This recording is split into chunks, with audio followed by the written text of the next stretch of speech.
majelis serta hamba Tuhan dan juga kantor yang telah siap untuk kita melaksanakan tugas pelayanan hari ini. Dan sebelum kita menangkap tugas kita mengampuni Tuhan dalam doa.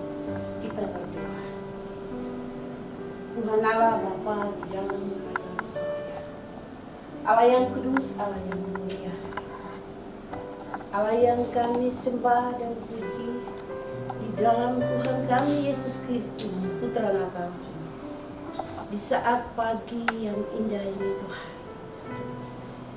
kami bersyukur kepada-Mu Tuhan atas segala kasih dan anugerah yang Tuhan telah limpahkan bagi kami dalam hidup dan kehidupan kami. Hari ini pas hari, sehingga di pagi yang indah ini kami selaku pelayan dan juga kami ada di tempat ini, di dalam rumah ini.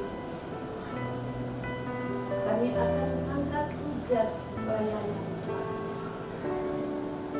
Namun kami sadar bahwa kami adalah manusia biasa. Dan Tuhan, mari ampuni kami dan sucikan kami. Bayarkan kami dari kedosan kami, agar kami layak untuk tugas dan pelayanan di pagi hari ini. Allah Bapa di dalam kerajaan surga, di pagi yang indah ini, mau berdoa bagi kami, baik sebagai majelis jemaat penatua dan siamas yang ditugaskan untuk mengangkat tugas di pagi hari ini Tuhan, bersama penata Infokus, Pro Kantor, Kostor yang akan siap mengangkat tugas di pagi hari ini Tuhan. Lebih khusus hamba berdoa bagi hamba Tuhan yang Tuhan telah utus untuk memimpin ibadah di pagi hari ini Tuhan.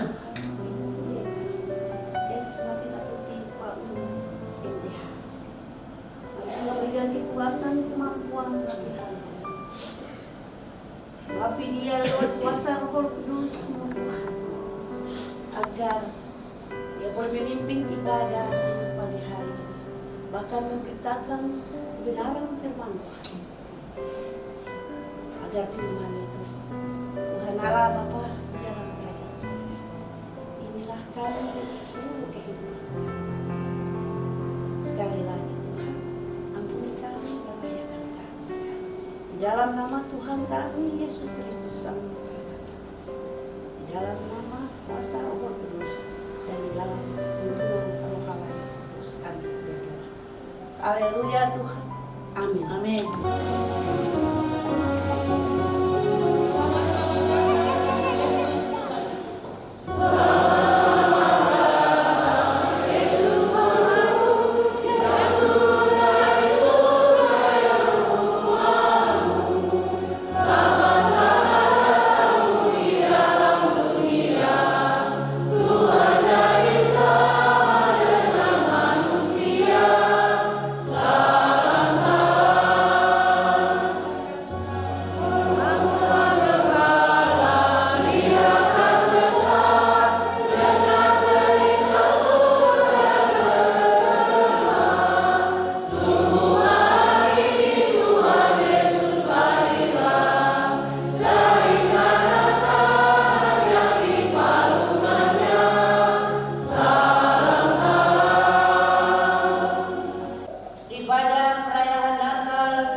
dilaksanakan dalam nama Bapa, Anak, dan Roh Kudus.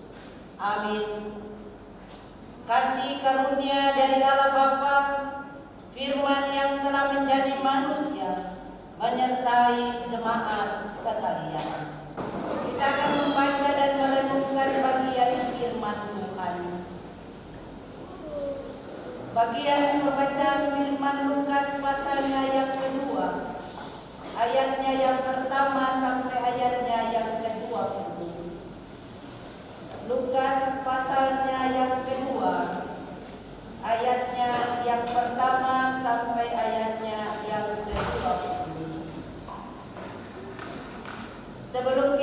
membaca bagian firman Tuhan, mari kita berdoa meminta tuntunan dan kuasa Roh. Kita berdoa. Bapa yang baik, dalam ibadah Natal di pagi hari ini Tuhan, kami rindu untuk mendengarkan kebenaran firman-Mu. Karena pada saat kami membaca, mendengar, dan merenungkan firman Tuhan, maka kami akan merasakan sukacita yang berasal daripada Allah itu sendiri.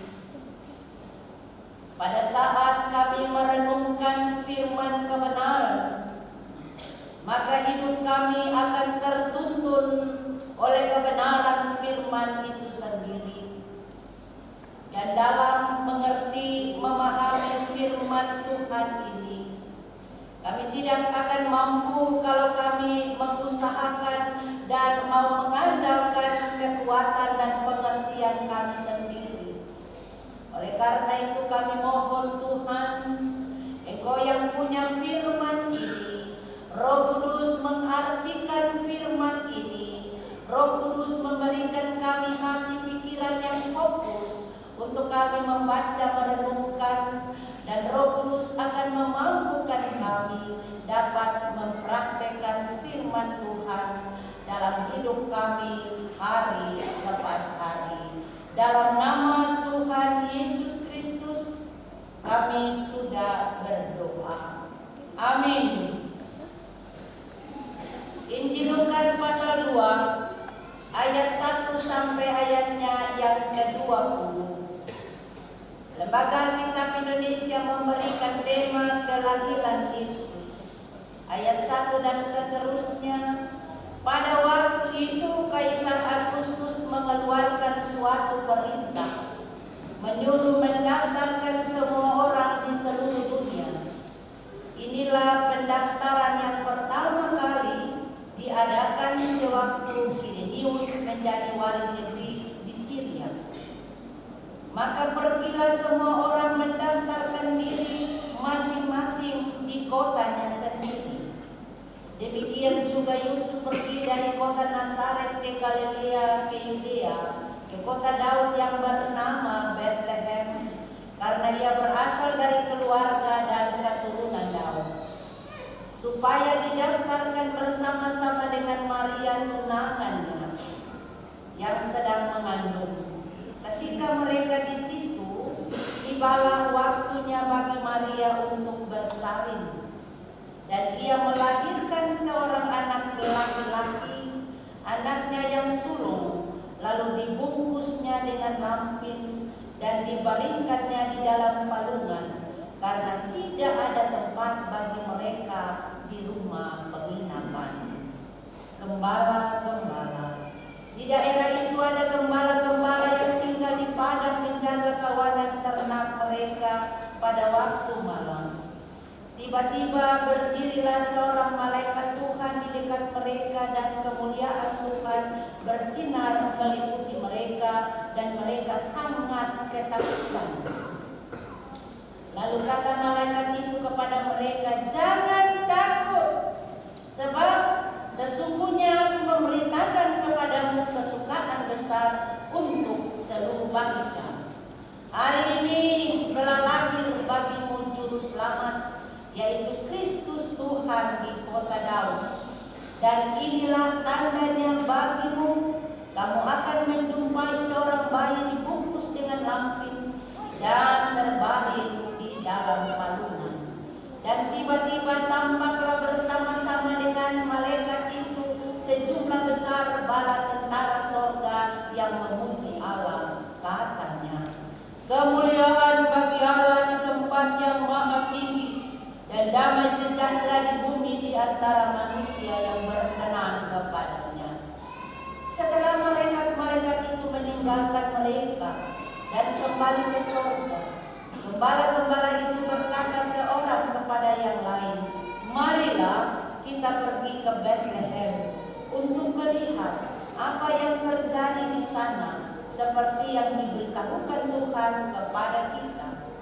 Lalu mereka cepat-cepat berangkat dan menjumpai Maria dan Yusuf dan bayi itu yang sedang berbaring di dalam palungan.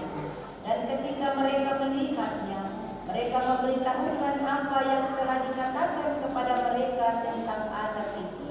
Dan semua orang yang mendengarnya heran tentang apa yang dikatakan gembala-gembala itu kepada mereka. Tetapi Maria menyimpan segala perkara itu di dalam hatinya dan merenungkannya. Maka kembalilah gembala-gembala itu sambil memuji dan memuliakan Allah, karena segala sesuatu yang mereka dengar dan mereka lihat semuanya sesuai dengan apa yang telah dikatakan kepada mereka. Demikianlah bagian firman Tuhan. Bapak, Ibu, saudara-saudari yang dikasihi dan diberkati oleh Tuhan Yesus Kristus.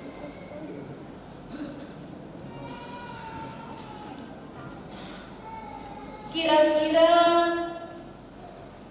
700 tahun sebelum Masehi, pada abad ke-8, jauh sebelum Yesus lahir,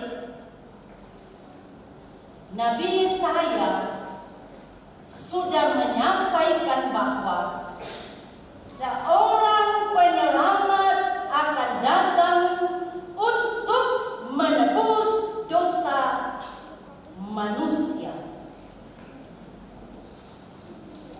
Yesaya pasal 7 ayatnya yang ke-14.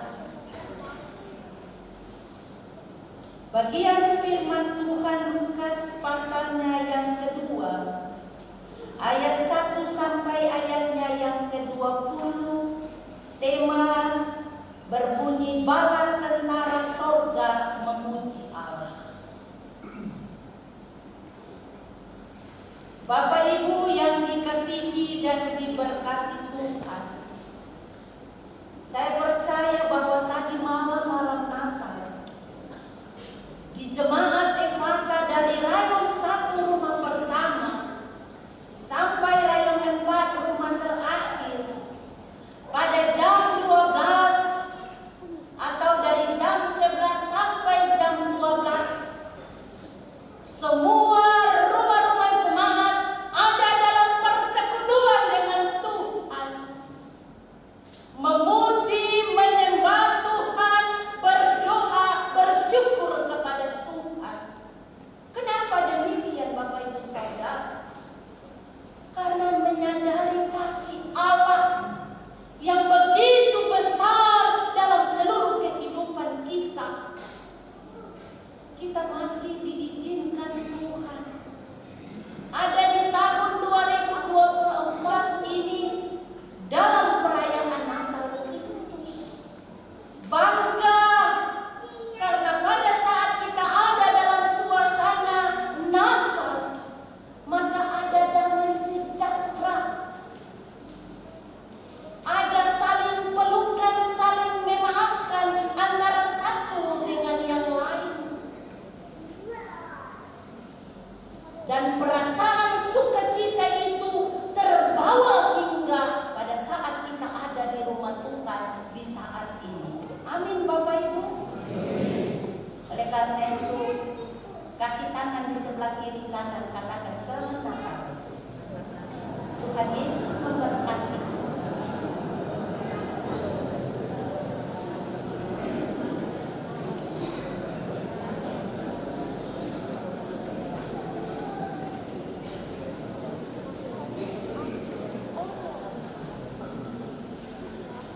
Dalam bagian bacaan kita dari pasal 2 ayat 1 sampai ayatnya yang ke-20 ini, kita lihat dalam dua bagian yang akan menjadi perenungan kita.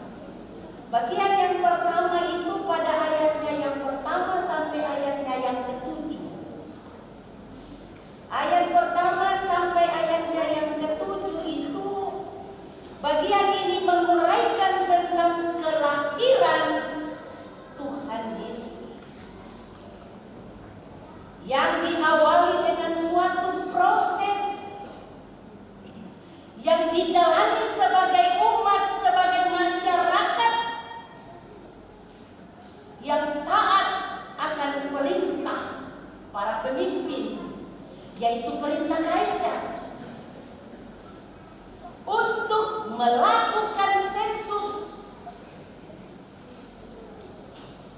waktu Kirenius menjadi wali negeri pada masa kepemimpinan Kaisar Agustus. Sensus adalah pendaftaran atau penomoran orang dengan tujuan dilakukan sensus umumnya terkait dengan perpajakan maupun perekrutan tenaga militer pada saat itu. Sehingga Alkitab memberikan keterangan tentang kondisi Maria yang sedang mengandung. Ternyata kondisi itu tidak menjadi penghalang untuk Yusuf dan Maria menunjukkan ketaatan yang sungguh dalam hidup mereka kepada para pemimpin. Karena mereka taat, maka mereka melakukan perjalanan dari Nazaret ke Bethlehem, sekalipun bisa saja membahayakan bagi kondisi Maria yang sedang mengandung itu. Karena Maria dan Yusuf taat, melalui sensus inilah bayi Yesus dilahirkan di Bethlehem. Bapak Ibu Saudara, ini memperlihatkan kepada kita bagaimana karya dan kebesaran Tuhan dalam mengatur segala sesuatu lewat setiap peristiwa, lewat setiap kejadian dalam kehidupan kita. Maria melahirkan seorang anak laki-laki, lalu dibungkus dengan lampin dan dibaringkan di dalam palungan. Karena tidak ada tempat bagi mereka di rumah penginapan Bapak Ibu Saudara. Palungan adalah tempat makan ternak. Tetapi karena tidak ada tempat untuk membaringkan Yesus yang baru lahir itu, maka Yesus dibaringkan di dalam palungan itu. Palungan tidak hanya menunjukkan tempat, tetapi juga palungan menjadi tanda kemahakuasaan Allah yang sering tidak terselami oleh pikiran manusia. Kita tahu bahwa bahasa-bahasa yang keluar kalau kita nonton TikTok atau YouTube dari orang-orang yang tidak mengerti akan kisah ini, dan orang-orang yang tidak mengerti atas tujuan dari Yesus lahir di kandang, sehingga mereka berkata, masa Yesus itu Tuhan kok bisa lahir di dalam kandang dan dibaringkan lagi di dalam tempat makan binatang. Bapak Ibu kita yang mendengar statement-statement seperti itu, kita tidak usah tanggapi, karena mereka tidak memahami segala proses yang dilakukan Allah untuk keselamatan umat manusia. Hanya Bapak Ibu dan saya dan semua orang yang beriman kepada Tuhan yang bisa pahami bahwa tujuan Allah Yesus lahir di kandang Bethlehem. Kita pahami bahwa dia mau sama seperti manusia. Kalau dia tidak sama seperti manusia, maka pasti ada perbedaan yang sangat signifikan antara Allah dan manusia. Ada jurang, ada batasan, sehingga dia harus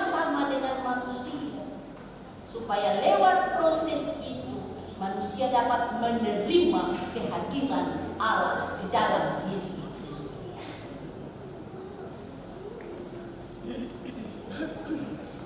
Kain lampin disebut juga kain bedung, yakni sepotong kain yang dikaitkan menjadi satu dan memanjang untuk membungkus bayi Yesus. Yesus dibaringkan dalam palungan dan dibungkus dengan kain lampin, bukan karena Yusuf dan Maria orang miskin, Bapak Ibu Saudara, tetapi karena tidak ada tempat pada saat itu bagi mereka. Yesus menyediakan Taman Eden untuk manusia, sedangkan manusia hanya menyediakan palungan dan kain lampin untuknya. Setelah Yesus dilahirkan di kandang Bethlehem, maka bagian yang kedua dari ayatnya yang ke-8 sampai ayatnya yang ke-20, bagian ini memberikan penjelasan kepada kita bagaimana para gembala menerima berita tentang kelahiran Yesus.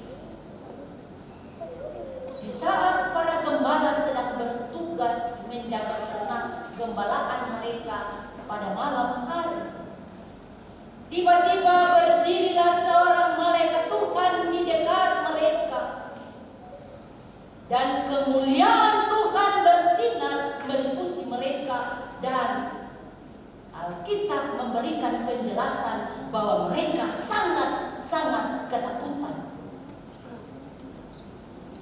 Bapak Ibu Saudara, Allah menjumpai mereka dengan apa adanya mereka, sesuai profesi mereka sebagai gembala-gembala kambing domba. Mereka adalah orang-orang yang kurang mendapat perhatian dari orang-orang lain, tetapi Allah peduli kepada mereka, sehingga Allah menjumpai mereka sesuai kenyataan yang terjadi di dalam realita kehidupan sehari-hari. Dan melalui seorang malaikat itu berkata kepada para gembala, "Jangan takut, sebab sesungguhnya aku memberitahukan kepadamu kesukaan yang besar bagi seluruh bangsa, bahwa hari telah lahir bagimu juru selamat, yaitu Kristus Tuhan di kota Daud. Dan inilah tandanya bagimu, kamu akan menjumpai seorang bayi yang dibungkus dengan lampin dan berbaring di dalam palungan." Kelahiran sang juru selamat dunia juga disambut dengan hidup para malaikat. Malaikat memberikan kemuliaan bagi Allah di tempat yang maha tinggi, dan damai sejahtera di bumi di antara manusia yang berkenan kepadanya. Ini menunjukkan bahwa berita itu adalah berita sukacita yang besar bagi seluruh bumi. Di antara manusia yang berkenan kepadanya. Setelah malaikat-malaikat melaksanakan tugas mereka untuk menyampaikan kabar sukacita itu, maka para malaikat meninggalkan mereka dan kembali ke surga. Kita melihat Bapak Ibu Saudara bahwa setelah para gembala mendengar apa yang disampaikan oleh para malaikat itu, maka para gembala berkata seorang kepada yang lain, pada saat mereka mengajak untuk pergi dan membuktikan disampaikan oleh malaikat itu? Pada saat mereka mengajak satu dengan yang lain, mereka tidak ada perlawanan. Mereka tidak menyombongkan diri dan berkata, macam tahu saja. Mereka tidak bilang, kalau kamu pergi, pergi sendiri. Tetapi pada saat ajakan itu keluar dari beberapa orang gembala di situ, dan dengan spontan mereka langsung pergi. Ini menunjukkan ketaatan para gembala, bahwa mereka percaya benar apa yang disampaikan oleh para malaikat itu, sehingga tidak ada tawar-menawar. Mereka berkata, marilah kita pergi ke Bethlehem untuk melihat apa yang terjadi di sana, seperti yang diberitahukan para malaikat Tuhan kepada mereka. Respon para gembala atas berita sukacita yang mereka terima adalah mereka tidak tinggal diam, tetapi langsung saling mengajak dan melakukan tindakan nyata, yakni mencari bayi Yesus yang baru lahir itu. Karena tindakan nyata yang dilakukan untuk mencari, maka para gembala dapat berjumpa dengan bayi Yesus. Perjumpaan dengan bayi Yesus membawa sukacita. Perjumpaan dengan bayi Yesus membuktikan bahwa apa yang dinubuatkan oleh para nabi dalam Alkitab Perjanjian Lama digenapi dan terbukti dalam Alkitab Perjanjian Baru. Maka Alkitab kita adalah ya dan amin, benar bukan hoax. Yang dinubuatkan pada masa Perjanjian Lama digenapi dalam Alkitab Perjanjian Baru, menjadi kebanggaan bagi kita orang percaya yang ada di dunia ini, terkhusus yang ada di tanah Papua. GKI, lebih khusus Jemaat Ifata Manado.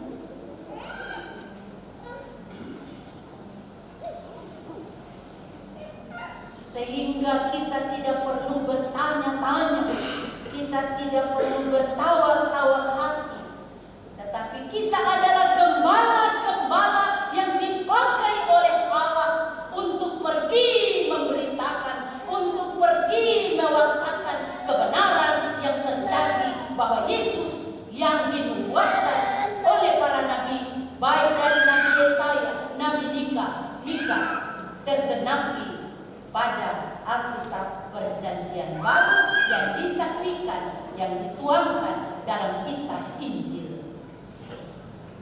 Bapak Ibu yang dikasihi oleh Tuhan kita Yesus Kristus,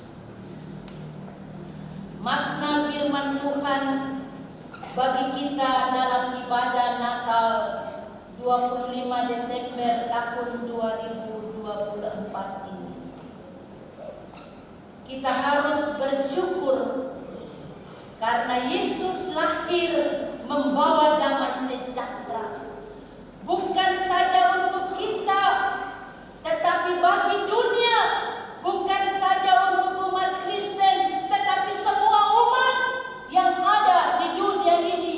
Karena Tuhan tidak pandang bulu siapa dia, kedudukan sebagai apa, agama apa dia, tetapi yang ada di muka bumi adalah milik kepunyaan Allah. Maka Allah datang untuk menyelamatkan kita semua sebagai umat kepunyaannya.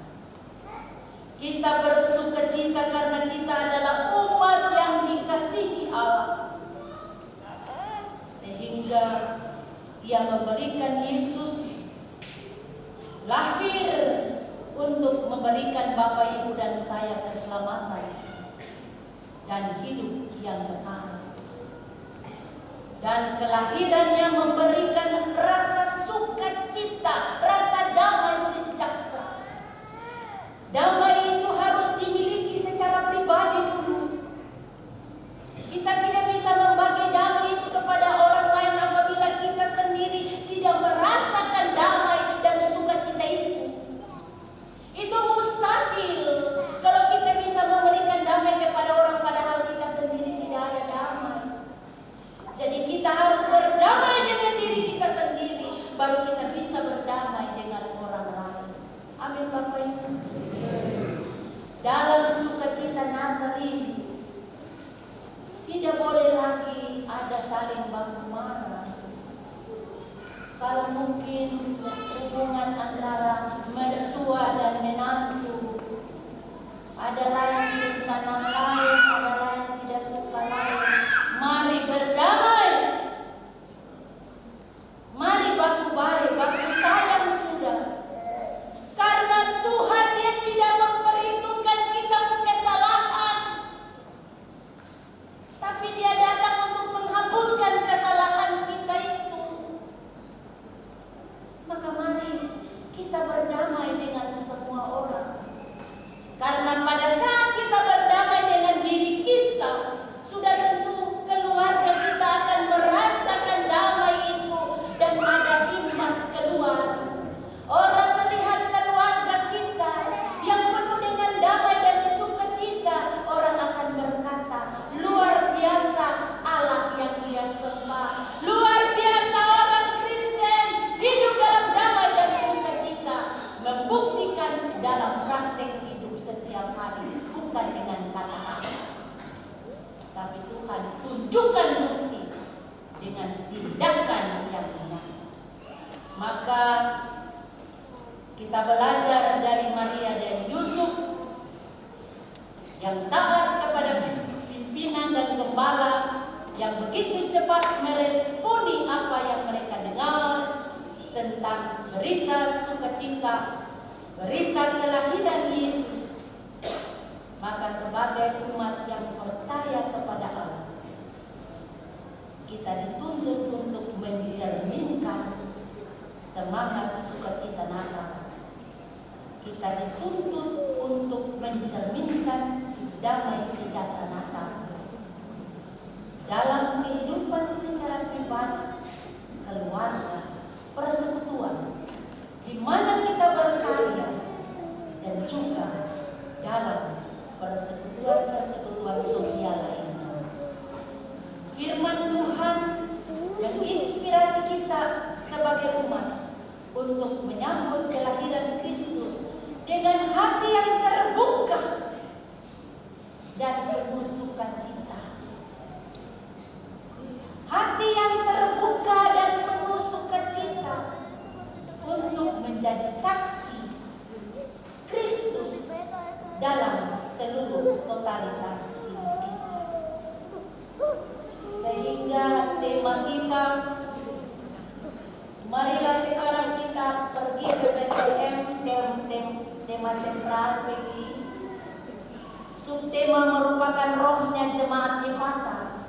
Damai Natal mempersatukan kita. Mungkin kalau hari-hari hidup kita dari Januari kami kurang bersatu, tapi pada saat kita merayakan Natal ini, maka kita harus mempersatukan. Natal ini mempersatukan kita untuk menyongsong masa depan yang penuh harapan di dalam Kristus. Sebagai anak-anak Tuhan, sebagai anak-anak bangsa, kita harus melakukan tugas dan tanggung jawab kita untuk kemuliaan nama Tuhan di mana kita ada. Selamat Hari Natal 2024. Tuhan Yesus memberkati kita dengan firman-Nya. Amin.